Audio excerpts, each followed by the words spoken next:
What is up, everybody? Welcome to another episode of Limited Resources. This episode number 418. My name is Marshall. I'm one of your Limited Resources, and joining me on the line all the way from Denver, Colorado, it is, that's right, he's back, Luis Scott-Vargas. Luis, I missed you, man. Welcome back. Yeah, I'm glad to be back. I found out that I was still doing the show, so here I am. Yeah, you know, like I had Kenji on, you were busy that week and you even were sick. But then the next one just made such perfect sense because I was already in France. You weren't there. Maria, she's just, you know, like such a good fit for the Unstable show. So I was like, I'll get back to you next week. But now we find ourselves here and like, you know, enough nonsense.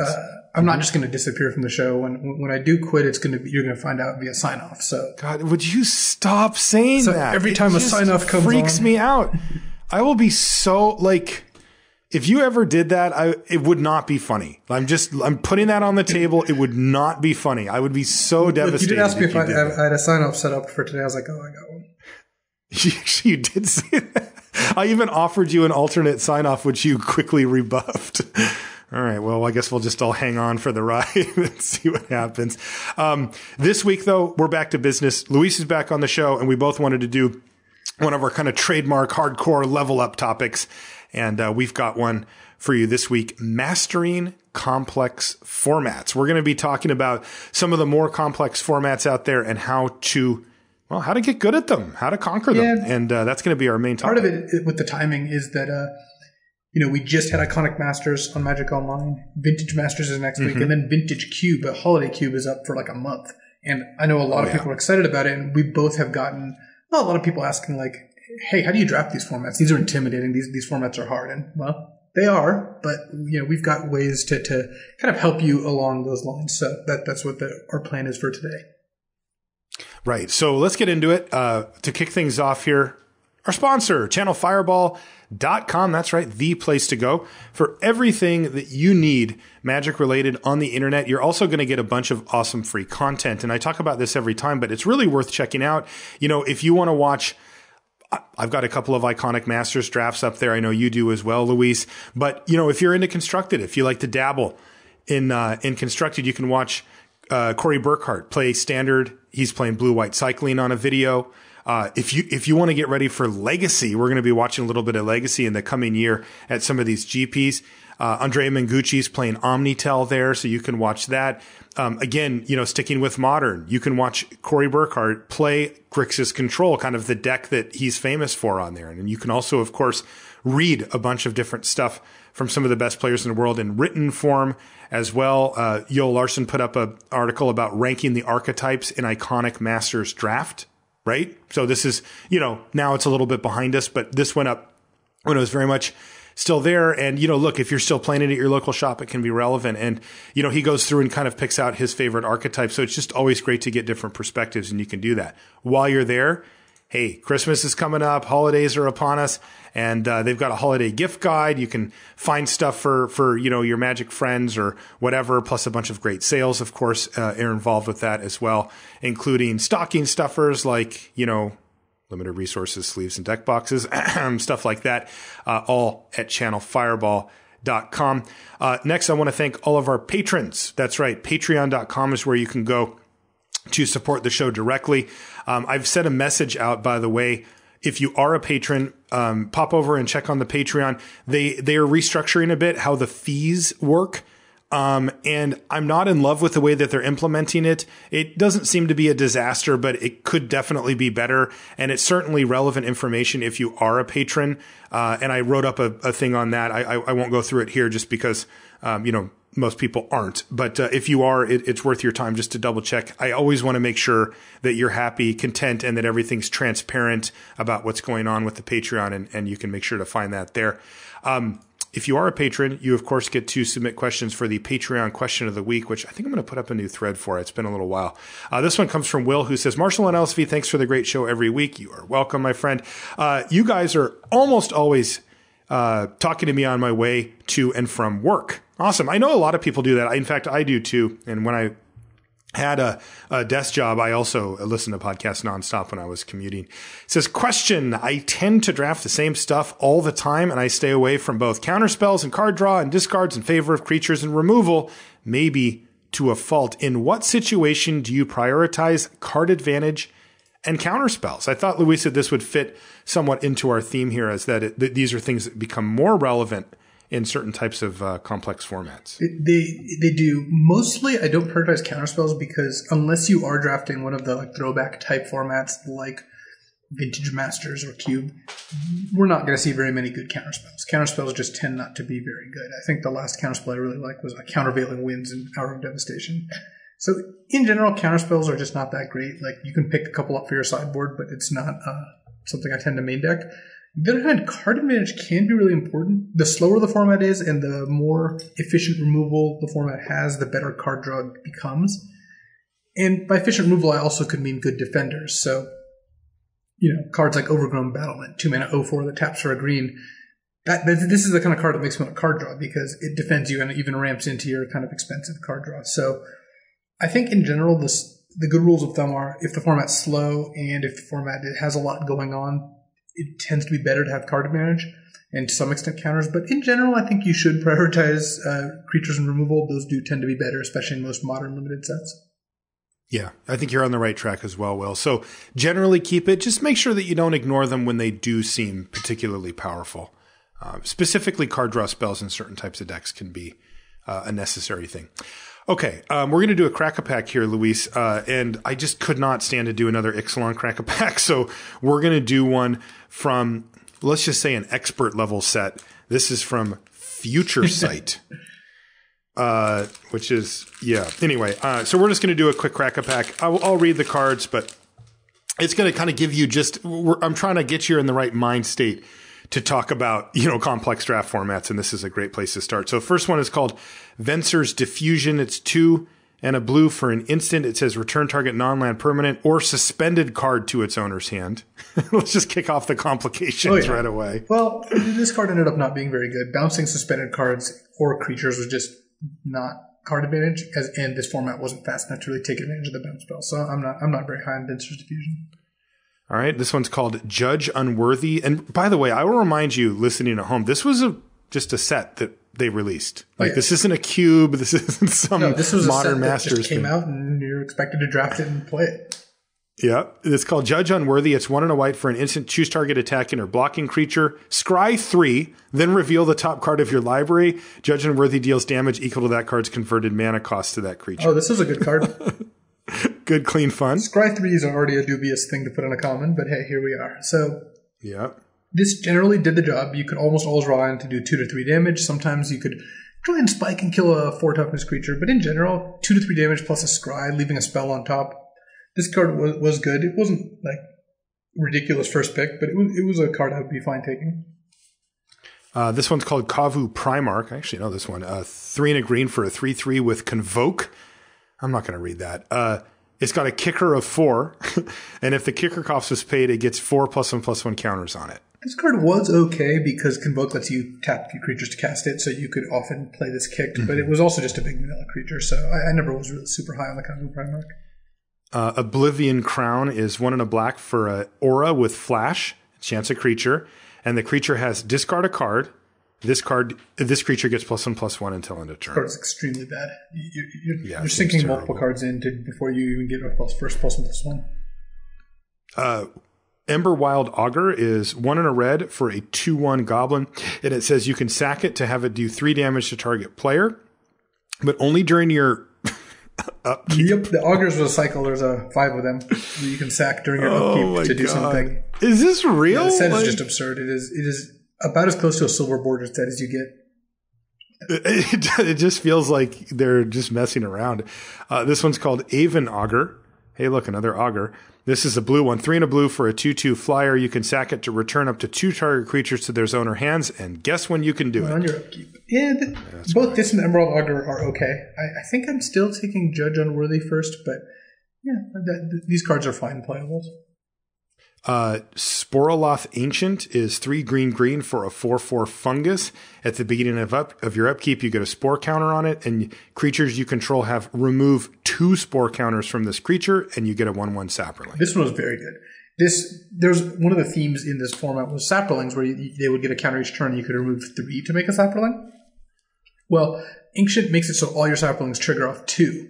So not only is it a 5-mana 4/4 that makes 1/1 every other turn, it also makes it so your other cards that do this now operate at slightly higher efficiency. So I would definitely take Sporloff Ancient here. By the way, just looking at like not like unique or somewhat unique activated abilities, but just like keywords. So far, we've got Scry, Flash, Convoke, Kicker, and Flying. Like 5 cards into this pack. Grave Scrabbler's next. It's 3 and a black for a 2/2. Hey, look, another one. Madness. It's got Madness for 1 and a black. When it comes into play, if its Madness cost was paid, you may return target creature card from your graveyard to its owner's hand. Or in a graveyard to its owner's hand, sorry. I liked Grave Scrabbler because it was pretty sweet with a lot of ways to discard. It's a 2-mana 2/2 that gets you a creature back, but it's not a card you should take early. This is the card if you get a 7th pick, then this deck is open, but it's definitely not one of the cards you want to start with. All right. Lumathread Field is 1 and a white. It says it's an enchantment that gives all your creatures +0/+1, and it has Morph for 1 and a white. Yeah, so this when it unmorphs, Madness, it stops Morph. being a creature, and this was good in creature-heavy decks. Yeah, it was okay. It wasn't great. Weird. So you could like block and then unmorph it, and then it just became an enchantment? Back then you could stack damage first, which is a whole other can of worms. Okay. So this card used to be a lot better. I see. Mesmeric Sliver is next. It's 3 and a blue for a 2/2 sliver. It says all slivers have, when this permanent comes into play, you may Fate Seal 1. So this lets you scry 1 on the top of their deck. This card wasn't very good. Slivers didn't come together all that often, but when Slivers did come together, this card was very good, and it was very depressing. You're just getting Fate Sealed every turn. I'm glad they don't print cards like that anymore. Deep Cavern Imp is 2 and a black for a 2/2 flying haste with Echo. Discard a card. So at the beginning of your upkeep, you have to pay its Echo cost or sacrifice it, and in this case, that's discarding a card. So this card wasn't particularly good on its front, because just a 3-mana 2/2 flying haste is not worth discarding a card, but it was good with cards like Grave Scrubber, so this is another enabler that I would take in the middle of the pack. Okay. All right. That brings us to the uncommons. Here's a famous one, Tolaria West. This is a land that enters the battlefield tapped. What's that? It was extremely good and constructed. Yes. It taps to add blue, and you can transmute it for 1 blue, which lets you discard this card and then search your library for a card with converted mana cost the same as this card and put it in your hand. The joke being this gets 0 drops, which in limited doesn't mean anything and is highly unplayable, but in constructed gets you sweet cards, Pact Negation, Engineered Explosives, and whatnot. Oh, yeah. Next one is called Arc Blade. It's 3 red for a sorcery. It says it does 2 damage to target creature or player. Remove it from the game with 3 time counters on it.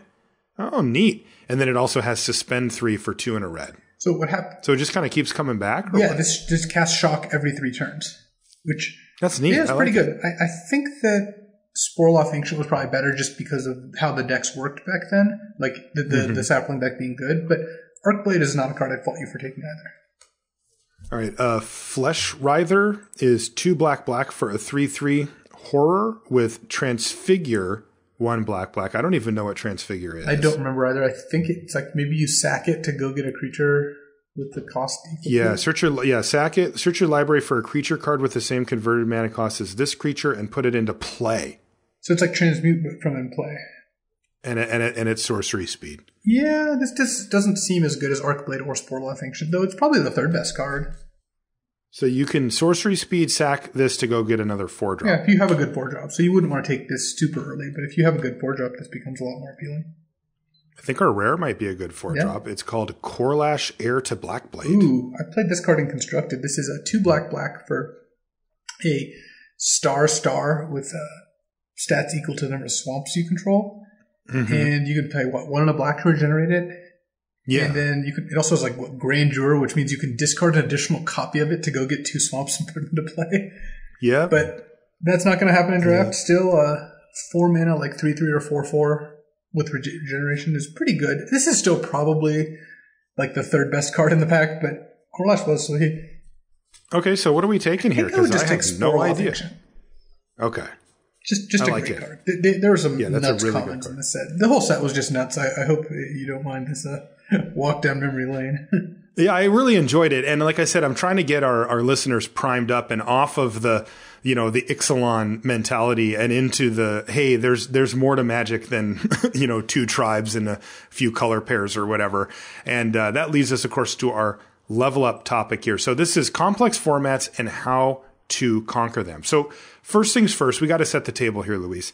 We have to explain what we mean by what a complex format is and what that actually looks like. What makes up a complex format. So where would you start? I think it's useful to describe to look back at the formats that a lot of people have played, and some haven't played. Some of these are a little older, and kind of say like, hey, this would fall into this bucket.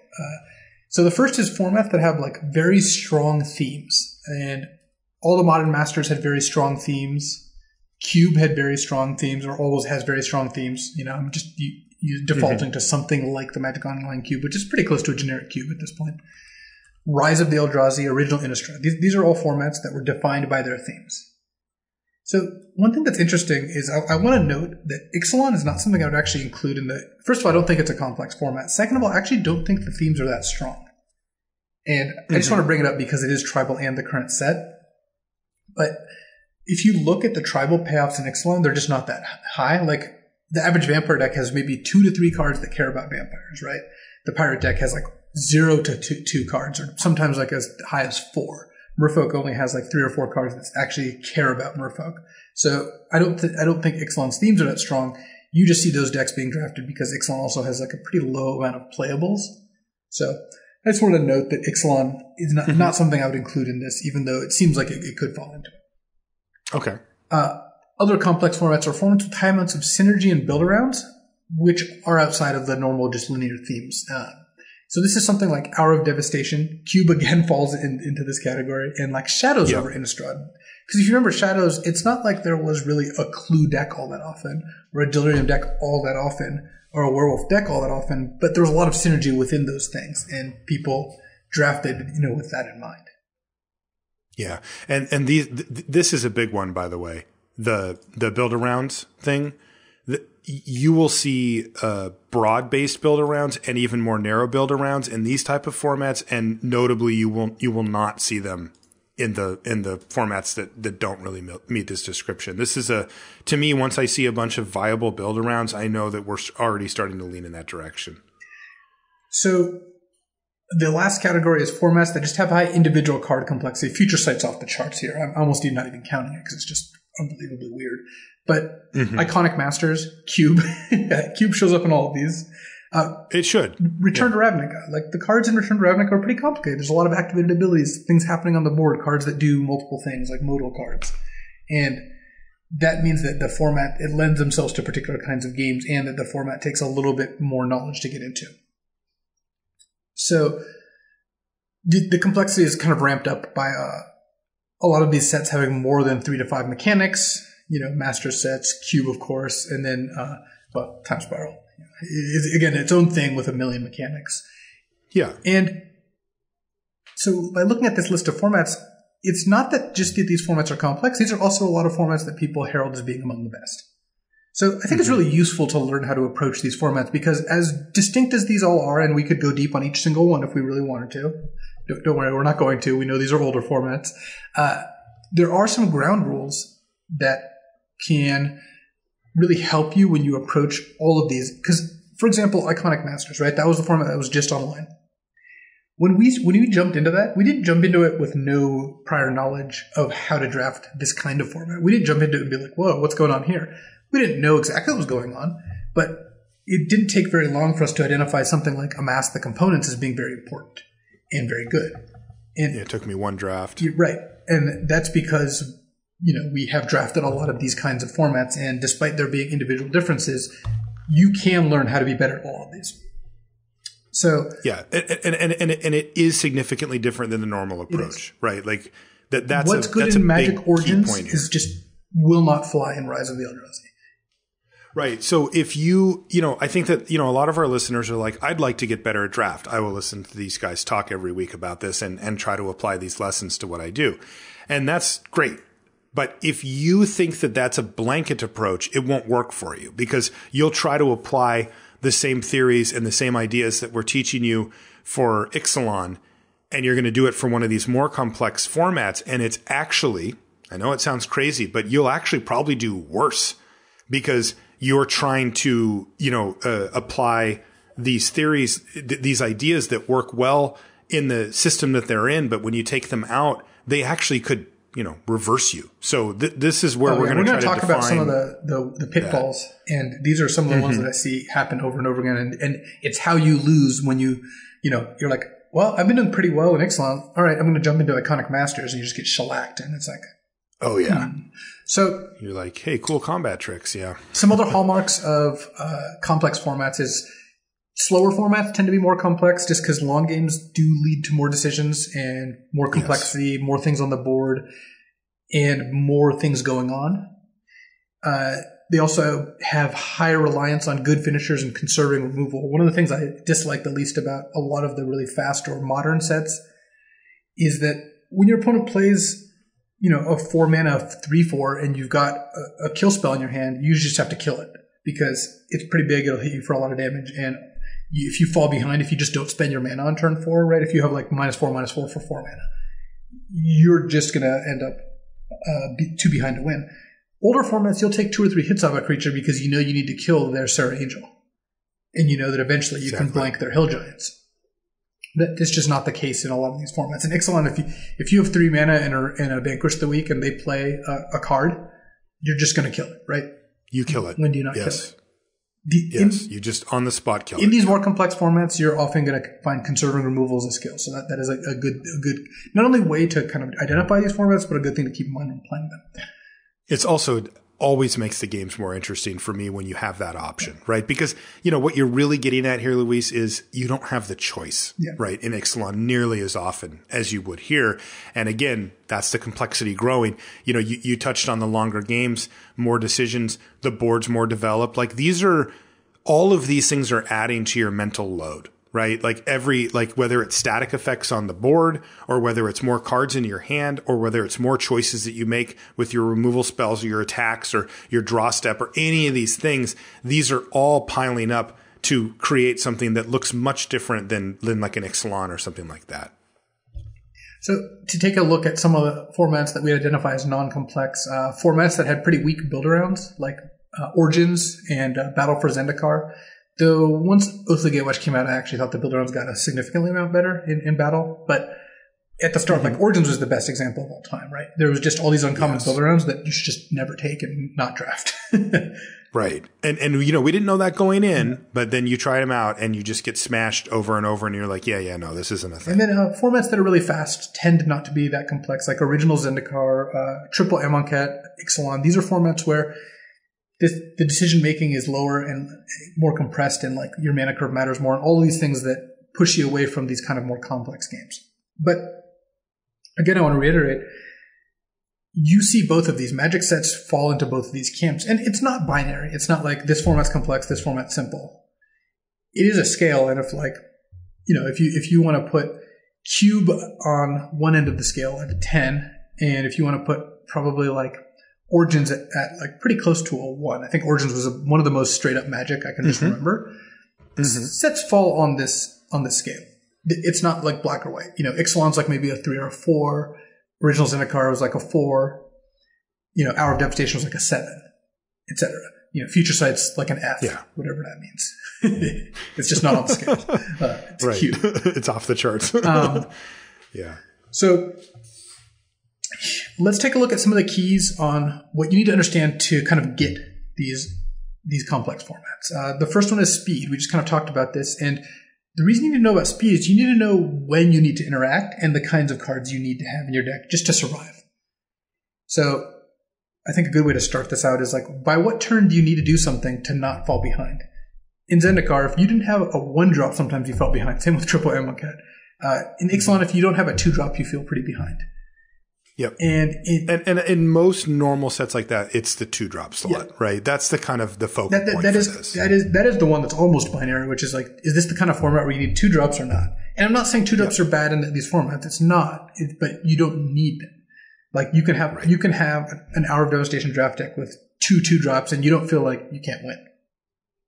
So what is the critical turn? Most formats If they're fast, it's going to be like 2. And if they're slower, there's not very many formats where you can't play anything by turn 3 and be okay. But, sometimes formats are edging to like 3 or 4. Yeah, and we should identify what we mean by play anything, right? It's not necessarily have you used up any mana at this point. It's the question is, do you need to have interacted? Do you need to have cast a creature that can block or played a removal spell on your opponent, or are you significantly behind? A signet or a Mind Stone, something that's accelerating your game so that you're going to be able to play something actually interactive earlier. Right, exactly, and so that's a key, because you will know next time you're playing Magic. And this format's a fine example. Ixalan, don't do anything on turn 2 and have your opponent do something on turn 2, and tell me how you feel. Right? And like, there's some formats where you're like, it's fine. I don't care. Like, I'll block that thing later. I've got 20 life. That thing's not going to kill me. And there's some formats where you're like, okay, and you start sweating already because you know that your first creature, they have a combat trick, it's going to get ran over, and it's not getting better from there. So, you need to trust your instinct on that and pause the next few times you play different formats and ask yourself that. And another way you can do it, by the way, is to watch videos. If you watch Luis and I play on our videos on CFB, you'll see, we'll say it. Right? Like, oh crap, I'm on the draw here. I didn't have a 2-drop. My opponent played a 2-drop. If they play a 3 here, I'm pretty far, they got 5 power out and I'm pretty far behind unless I can draw a blank or whatever. If you watch us play, one of these more complex formats like a cube or something, we won't even mention that. It's just, it's like, yeah, I played a Signet. Who cares? And you'll know sort of, again, trust your instinct on it to kind of figure out which one of these are fast and slow and what turn you really feel like you need to have done something by. So the reason we point this out is that a lot of these complex formats are slow enough that you're really not as interested in 2-mana creatures, especially ones that aren't good in the late game. Mm-hmm. Combat checks get a lot worse. Like, combat checks are so good in Ixalan. Vampire Zeal's great. Yeah. Swords to Plowshares. Yep. Skullduggery is Twin Strike, right? Right. These cards are just awesome. But when you look at these older formats, or these more complex formats rather, though often they are older, combat tricks are just unplayable. 1 mana for +2/+2 is just not a card you would ever put in your deck. Certainly not in a cube, but even in like Hour of Devastation, I just did not like combat tricks at all. 2 mana +3/+3 reach an hour was just, I think, a card that you generally did not want in your deck. Right. So what can we replace these combat tricks with? So in these more complex formats, if they're so valuable in these other ones, they just go out the window here. So when we talk about normal formats, a lot of what people look for are creatures, removal, combat tricks, right? This is the Cavs, style thing of all cards that affect the board. Creatures, removal, combat tricks. And then there's like some for like, auras or equipment and then card draw. But that kind of gets turned on its head when you're looking at these formats that are a little more complicated. And that is partially why these are the formats that are more complicated, because they don't fall into this normal rubric. And so what I want you to do is look at these formats, and here's the cards that you want. You want build-arounds. Mm-hmm. You want ramp and mana acceleration, right? These are formats frequently do have stuff like signets, mind stones, mana creatures. Mm-hmm. You want card draw. Card draw is really important.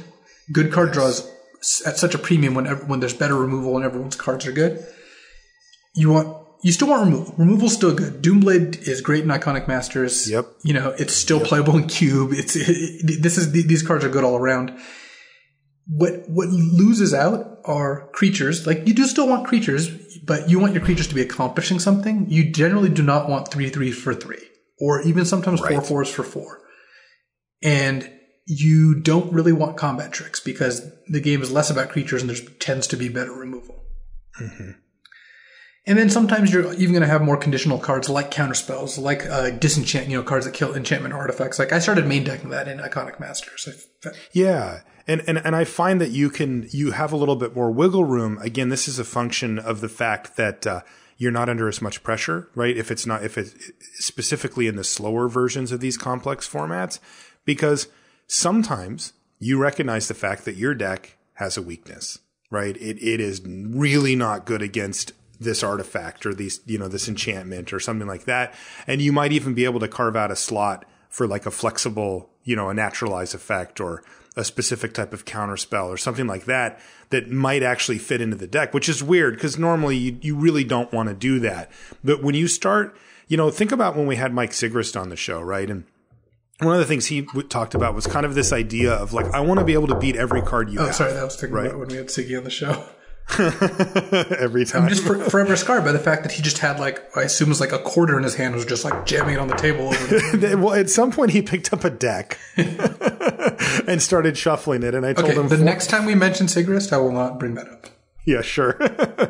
But his broad mentality was, hey, I want to be able to beat every card in your deck. Right. I want to be able to flip over my deck. You flip over yours and I have everything answered, everything covered, in an ideal scenario.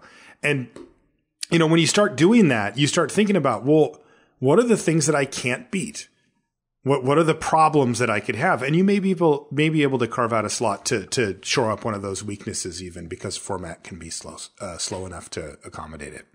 And it's not the speed of the format and the fact that card draw tends to be a bit better, or you find cards like Impulse, like look at your top 4, put one on the bottom. Looting cards tend to be good. Draws and discards means that having one disenchant in your deck means that you have a lot of outs against all these different things that could happen. That's right. But you also have ways to mitigate that for sure. So now that you kind of know what the types of cards you want, let's focus on linear formats, right? This is what a lot of these formats fall into. And what's important to be successful in these formats is know what the archetypes are and how they work. And this is the kind of stuff that actually lends itself really well to consuming content, because like a podcast or article or whatever, because it's pretty easy to say something like, okay, green-white tokens is good in Modern Masters, or I guess it was Modern Masters too. And here are the key cards, and here's how they work. And what you need to find out when you look at that is like, what are the archetypes? What are the key uncommons? What are the key commons? What are the reasons to get into it? And this is how we structured ours for Ixalan as well. That's right. Which of these are consistent and powerful?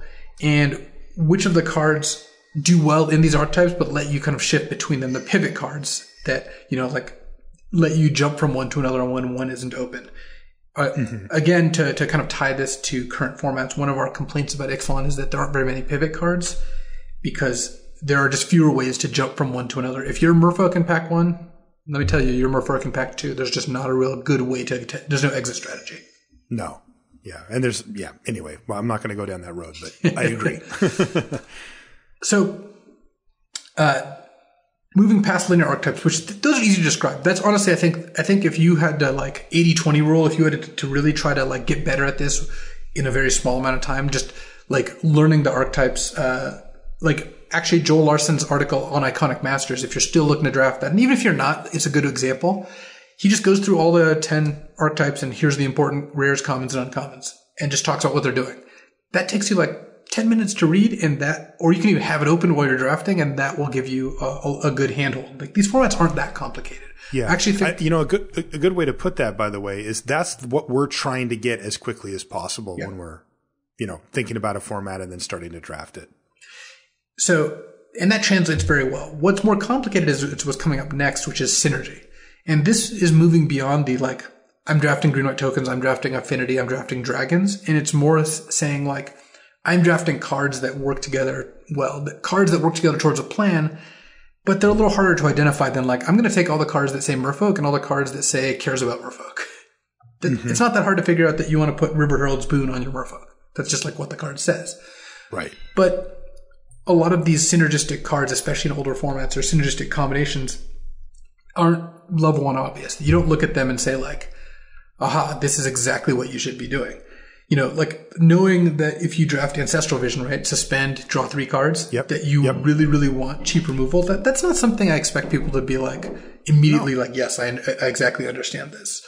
Or knowing how to draft a Birthing Pod deck or a Blink deck in Cube, right? It's just not that easy. So let's try to break it down. The like broad strokes of these are something like Tribal or Artifact or Cares About X. These are the ones that are pretty easy to figure out. These are the ones that are like, aha, Metalworker reveals artifacts, draft a bunch of artifacts. Yes. They stand out, right? They do. What's more complicated is cards that don't have this through line that's really obvious. And One way is a cheat sheet of like 2 and 3 card combos that just do go together really well, like Gifts Ungiven and Unburial Rites. If you combine these 2 cards, you can cast Gifts Ungiven and put Unburial Rites in a giant creature in your graveyard, and then next turn Unburial Rites it. And these cards are so linked that when you see one, you expect the other in the cube, and because this is cube centric at this point. And once you learn that, you can then be like, Gifts plus Unburial Rites plus a giant creature. Okay, I get it. And you don't really need to have anything else besides blue and white mana in your deck to actually make this work out pretty well. So you realize that. You're like, there's a lot of these like 2-card combos seeded throughout the cube. And knowing what they are and knowing what you're looking for is really important. Yeah. And, it's funny because when we sit down to draft these type of formats, and Cube is sort of the king of those, I'm often looking for power ceiling. I'm looking for the most powerful option that I can get in the early stages. And, your best, most powerful cards are just powerful on their own, right? They just say, I resolve and I'm great, right? So that's simple. Everybody can see that. But it's these more subtle 2-card and 3-card combos that make, if I open up a pack with a bunch of kind of interchangeable, redundant parts, but there's a Gifts Ungiven, I might take it.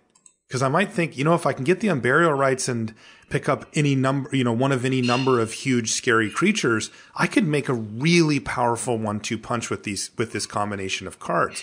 Plus, if I take a Gifts Ungiven, it's less likely that somebody wants Unburial Rites, right? And this is true for many of these 2 and 3, these little 1-2 punches that you can put together, is that by securing half of it, you often devalue the other half to the point that if it does get opened, you're much more likely to find it.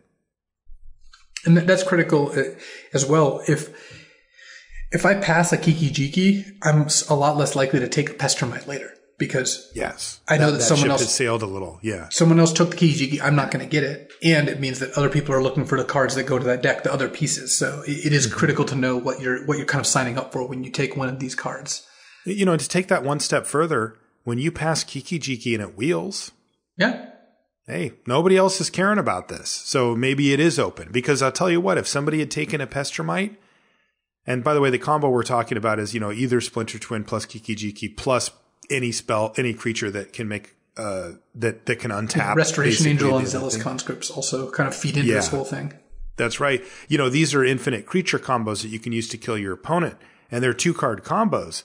But, if nobody else, like if somebody had taken a Pestermite, they're taking Kiki-Jiki. Like that's why you take that card. So you have a lot of information when these type of cards wheel. Same thing with even cards like Pestermite. If it comes back, hey, you might want to pick it up just to speculate over something that's even kind of playable.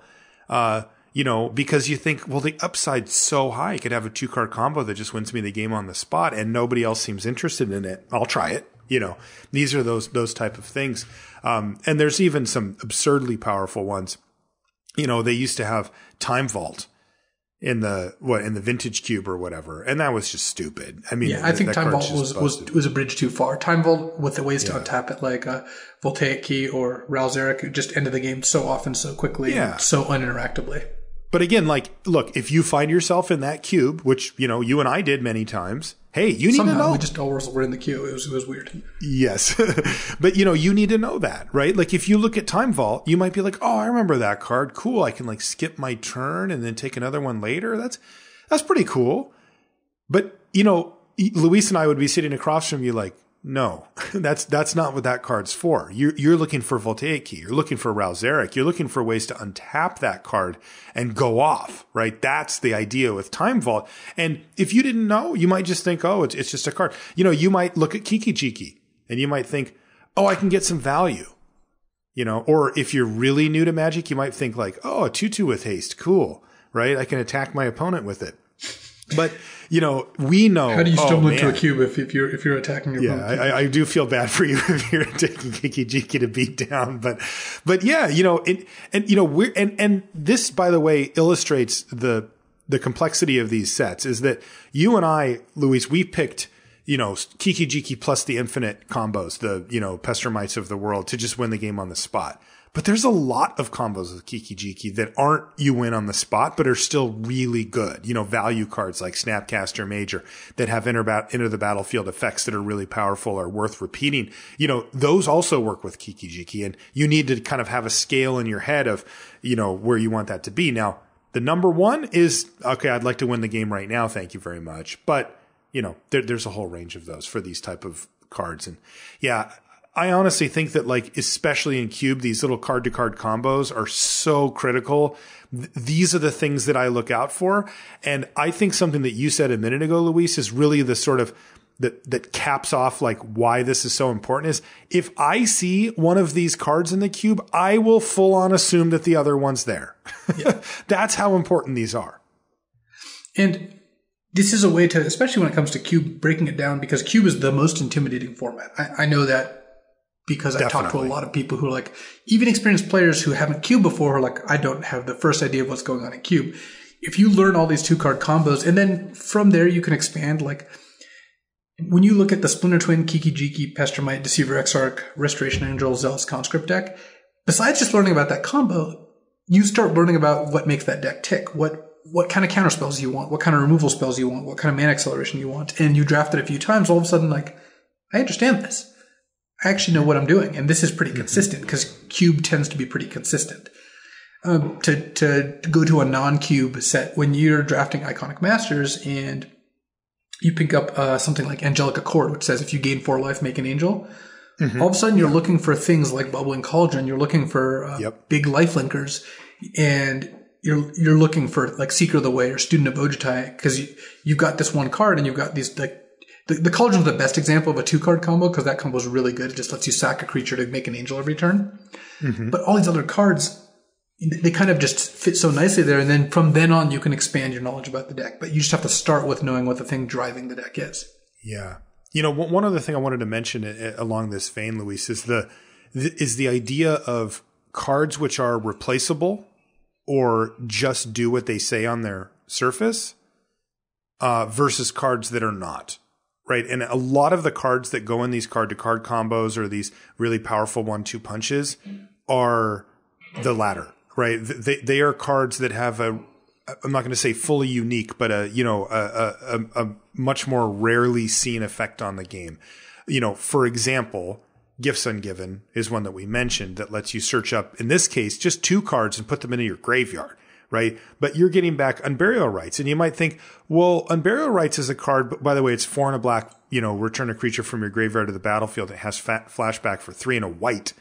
And you might look at that and go, okay, well, but there's a lot of good, reanimation spells and they're much cheaper than that. And yeah, it can be a 2-for-1, but it's really clunky. I'd probably rather just have one of those. But then when you realize, oh, this is one that you can cast from your graveyard. That's what makes it different. That's what's different about this card.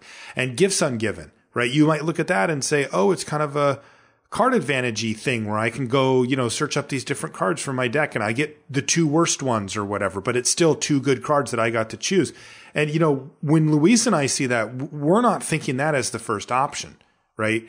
And the reason is because it's not just a card draw spell. There's plenty of card draw spells in the Cube, and a lot of them are, some version of each other, basically. They're all like draw some number of cards. Maybe you discard one. Maybe it has to be a certain type. Maybe you get to keep it unless you have some requirements met.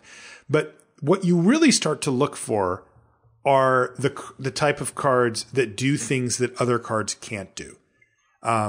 And that to me really stands out, especially in Cube, but even in other sets too, where those are the ones that you really feel bad passing, where you're just like, oh, I can't believe I have to pass Kiki-Jiki, right? Because there's very, very few cards in the Cube. Maybe there's Splinter Twin, maybe there's not, that enable these things. I remember one of my most tragic losses was in the top 8 of the Magic Online Championship qualifier, where the winner of the draft gets to qualify for the Magic Online Championship. And I was all in on a Kiki-Jiki combo deck. I had Pestermite, I had Deceiver Exarch, I had all the tools. I just never saw the Kiki-Jiki, and my deck ended up just not quite good enough. I lost in the finals.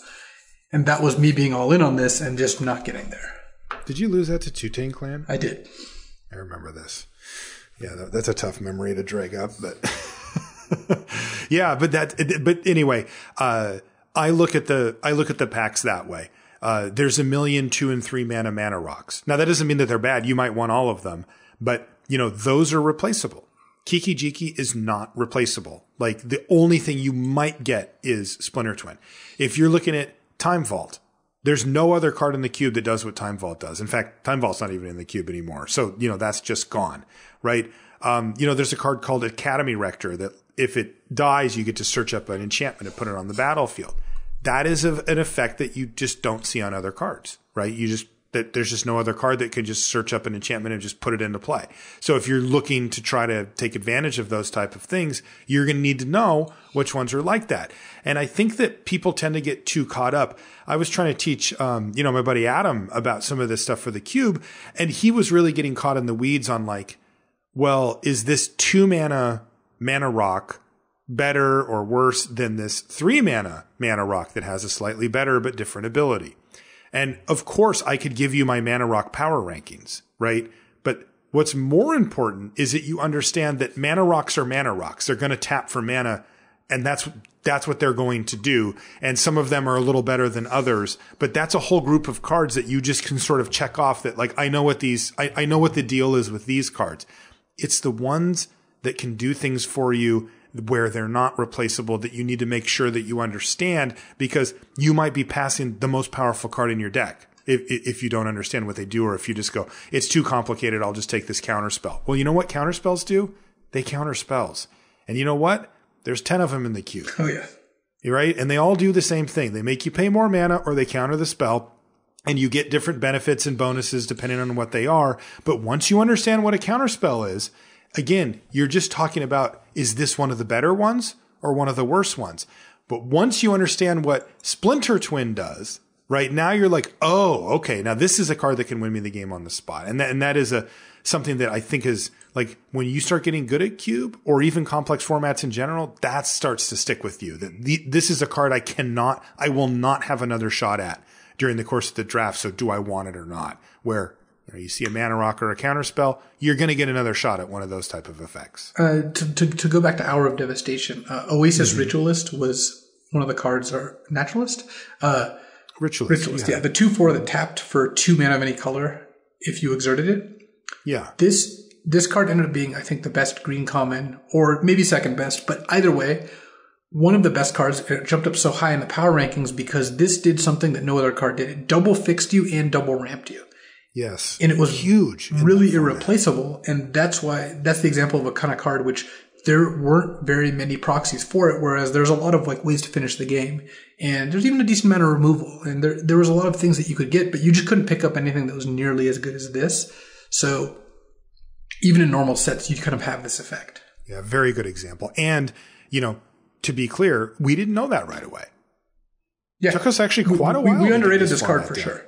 Definitely. Right. And when you first start playing these more complex formats, we're trying to give you this bigger picture view on these things to start to understand these. But you're going to have to put in the work. Like, you're going to have to read up or ask people or say, hey, why do I care about Kiki Jiki and Cube? And look, I mean, I love all of this stuff. Like, I was trying to keep it more simple by saying, like, oh, here's the mana rock power rankings. Well, I would love to make a mana rock. You know what I mean? Like, that to me is really interesting, like granular kind of, this one's better than this, and all the 2 mana ones are better than the 3. This is a really interesting topic. But when you're starting out, you certainly don't need to have that level of knowledge. You just need to know, the bigger picture stuff. So that actually dovetails nicely into the next topic, which is cards. Mm-hmm. Cards, yep. Know which cards are good. Yes. That's a bit of an oversimplification, but God, it's true though. There are ways to find out which cards are good and what cards are playable and which cards are not. And look, this is the stuff that's not easy initially. Like you just said, we get this wrong, right? We do a set review and we think like, oh, well, in this set, this card is good, but it's like, because of the way the set is, this card is bad. When you're talking about a lot of these formats, you can figure out eventually which cards are good and which cards are not. And you need to know stuff like in Rise of the Eldrazi, a 4-mana 3/3 or 4-mana 3/4 was basically a blank. And these are cards that tend to be fairly playable, especially back then. This is 7 years ago now, right? you would not cut the cards like this from most limited decks. But in that format, because everything was about these just gigantic monsters and leveling up your creatures, these cards weren't good. And if you put them in your deck, you were in trouble. Whereas we use this example already, but Amass the Components is just absurdly good in Iconic Masters. Draw 3, put a card on the bottom of your deck for 4 mana is just a really good deal because that format is just slow enough and has enough card advantage, rewards that this card ends up being really, really good. So you do want to know kind of like which cards just baseline are good or bad. Like when I go into a cube draft or I go to Iconic Masters draft, there's just cards I'm not putting in my deck, right? I'm not putting Dead Reveler or Splatter Thug in my deck very often at all. I just found those cards to be ineffective against what the format's doing. Whereas I found Seeker of the Way to be pretty good. And it's hard to define exactly why these things are true, but they are. And where I would look for this is, first of all, playing the format gives you this. Like, it's not like I knew this when I first logged on, and I didn't really read any, guides for this. I just played. But besides playing, you can look at like pick order articles. Like something that a lot of people do is write their like overall pick order for the entire set, and you can kind of look to see what cards they think are good or bad.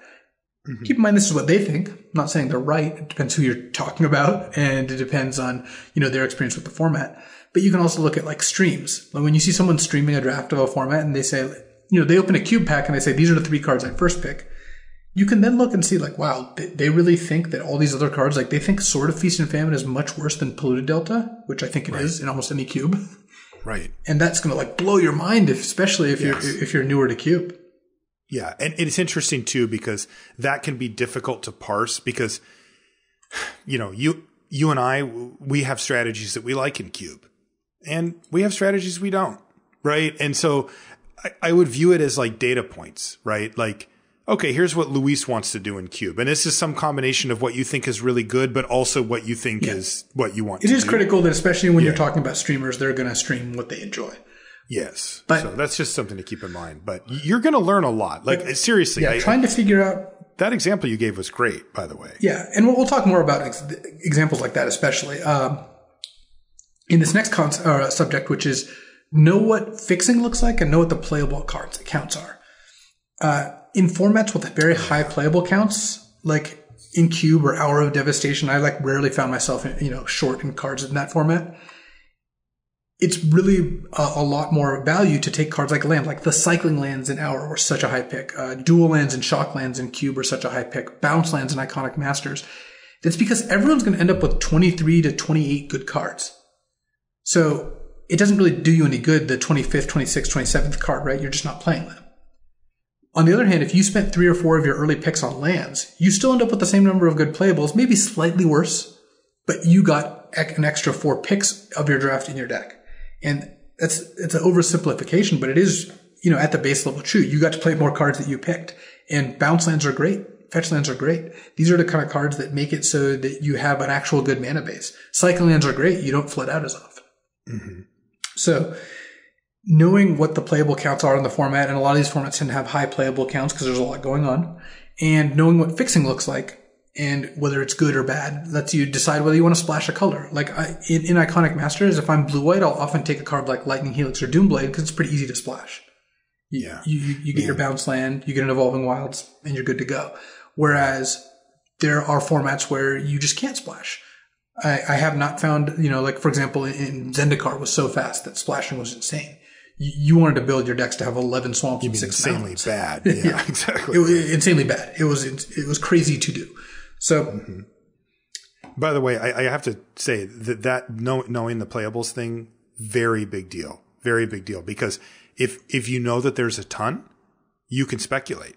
You can dip into another color or a strategy, or you can say, I'll waste a pick on a Kiki Jiki just in case the other pieces come back, right? You can just take shots like that, where if you're in a format that's non-complex, especially one like Ixalan or whatever, you don't have that much wiggle room. And if you think that it's okay to splash around and take shots, you're going to get punished really badly for it. So I think that's a really important big picture point for this. So a rule of thumb, cube drafts have very high playable count. You're going to see tons of lands being taken. For other formats, you kind of have to let it pan out a little bit, but it turned out like Hour of Devastation, Iconic Masters both had a lot of playables. You were both more than fine taking lands. Most of the master sets, actually, that's true. So next one's a big one. This is one that actually inspired this whole episode from an Iconic Masters draft. Make sure all your cards are doing something. Make sure this is one of the first things I ever said on the podcast was like, make sure you have a plan. Make sure everything's going, building towards your plan. I'm going to keep talking about that because one of the ways that you lose in these formats is putting cards like Furnace Whelp, right? 2 red, 2/2 flying. You can pay red to give it +1/+0. This is a good card. Like, this is not a bad card. Putting this in your blue-red control deck in Iconic Masters is a way to lower your win percentage. Yep. It doesn't block well. You're playing a deck with inevitability. You have Mnemonic Wall and Amass the Components and some big finisher that also tends to block well when you play it. Your Riverwheel Aerialists or Mahamudi Jinn or Begarden Hellkite or whatever. You have removal spells. This random 2/2 that's going to, sure, it can deal 8 damage to them. That doesn't matter. It can't block well. That does matter. And you should not be playing Furnace Whelp in these cards, or in these decks. Similarly, when I play against someone playing Cube who just has like a green ramp deck, which is classically a good archetype, and they just have like an Obstinate Bailoff on their deck. 4 mana, 4/4, gain 4. Oh, yeah. And it's like, I always see that. That card doesn't do anything. You're going to kill them with Avengers Zendikar or Primeval Titan or Craterhoof Behemoth. You just want to ramp to your 6s and 7s. Playing your random 4 mana, 4/4, gain 4, which is a good card. This card's high quality. That's why it's in the cube. But it doesn't do anything for your plan. Or an Hour of Devastation, playing Harrier Naga, Tuna green 3/3. Again, looks fine. If you put this card in your green ramp decks, you were almost assuredly making a mistake. Right. So when you play these cards, you're shooting yourself in the foot, and it's so deceptive, and this is why it's so pernicious, and this is why I always rant about it. These cards look good, and it's hard to identify that you're losing because of them.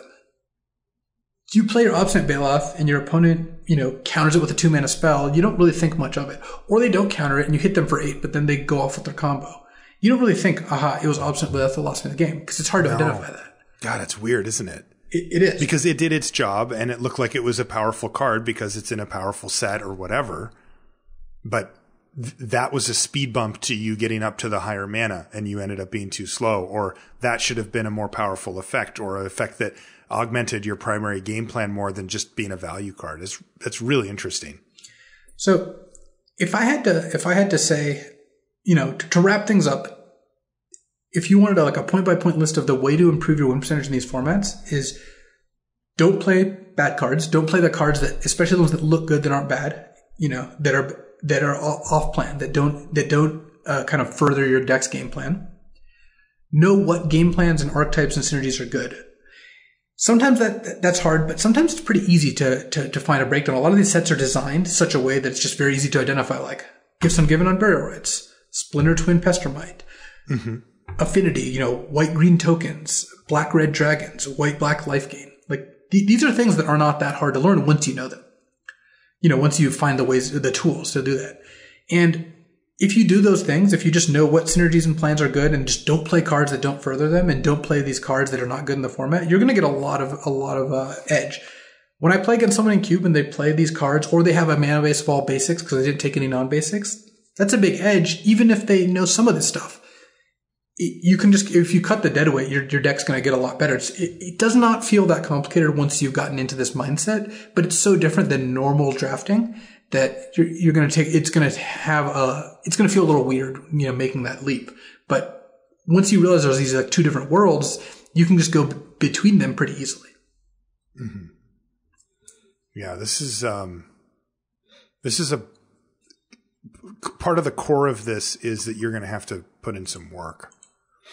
Right? Like, we're giving a framework here, but like, if you're not, like, you have basically 2 ways to go about it. You can brute force it, which interestingly is what I would actually recommend.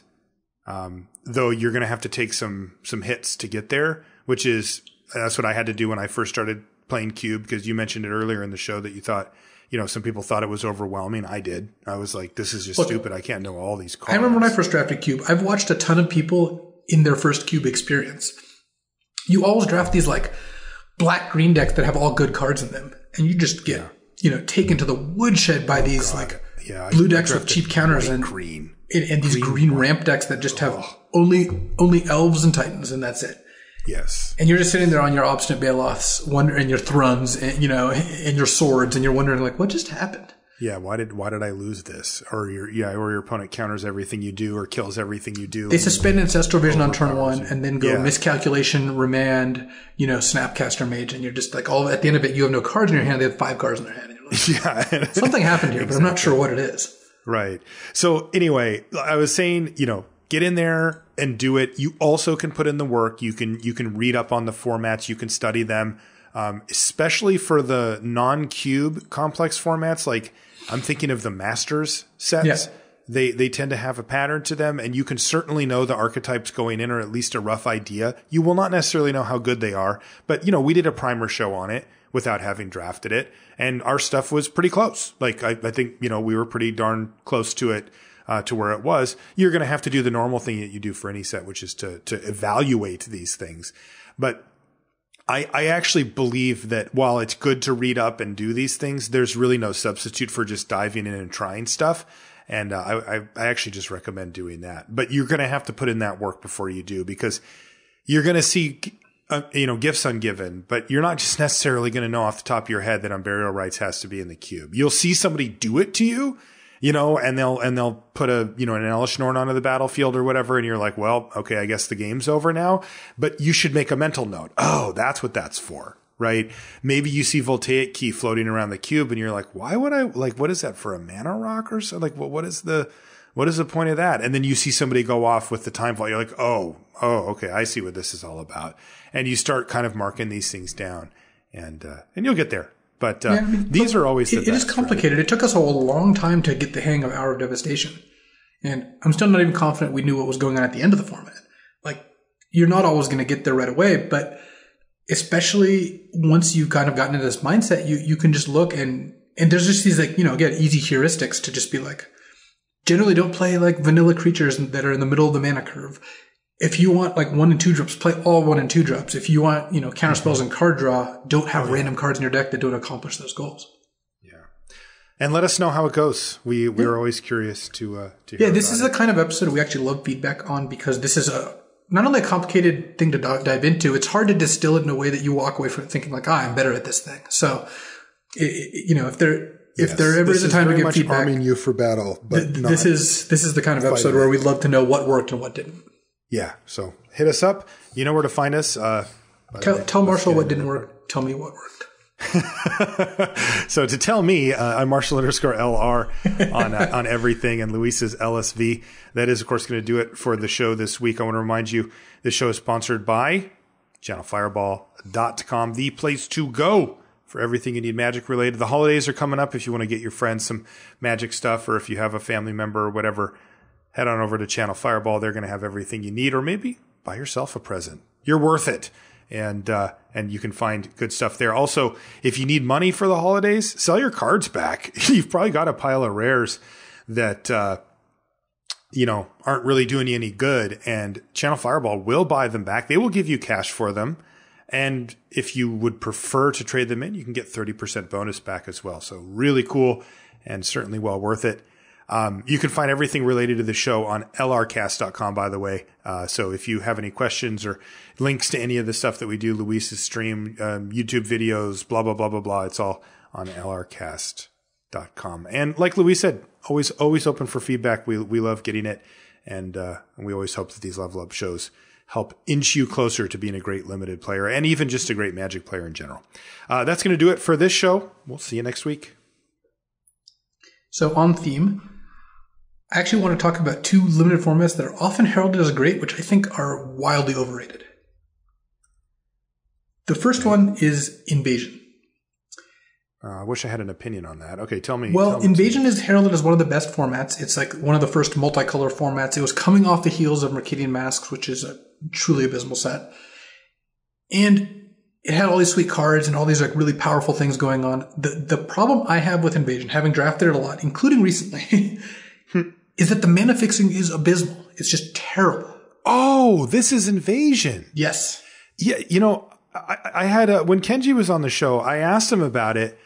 One person had a question for him that was like, what set would you draft for the Fate of the World, and what would you hope to first pick? And he first picked some stupid 2-drop that like changes the basic land type or something. Does that sound right to you? Yeah, I mean that is a theme from Invasion. Like you tap it and it's like, oh, my plains, Dream Thrush, is an island now. What's that? Dream Thrush, I think is probably. Yeah, that's what it was.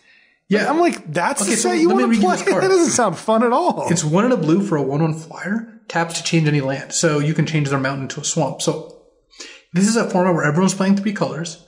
It fixes your colors, and if your opponent has mountain, swamp, forest, you can just change one of their swamps to another mountain because you don't need doubles for almost anything. So it fixes your mana and mana screws them in a format where everyone's mana base was the equivalent of 6/6/6. And this is why I don't think it's actually one of the best formats of all time. It's it's nostalgia. It's the fact that the cards are very sweet and cool, but it's just the fact that the mana is just so incredibly bad that a third of the games, are just based on who can't cast all their spells due to colors. And above the normal games where people just get mana screwed on 2 lands. Even when players draw 5 lands, sometimes they have 4 cards in their hand they can't cast. The second, I know a lot of people are going to have an opinion about this one. I actually think original Ravnica sucks. Oh, really? Yeah.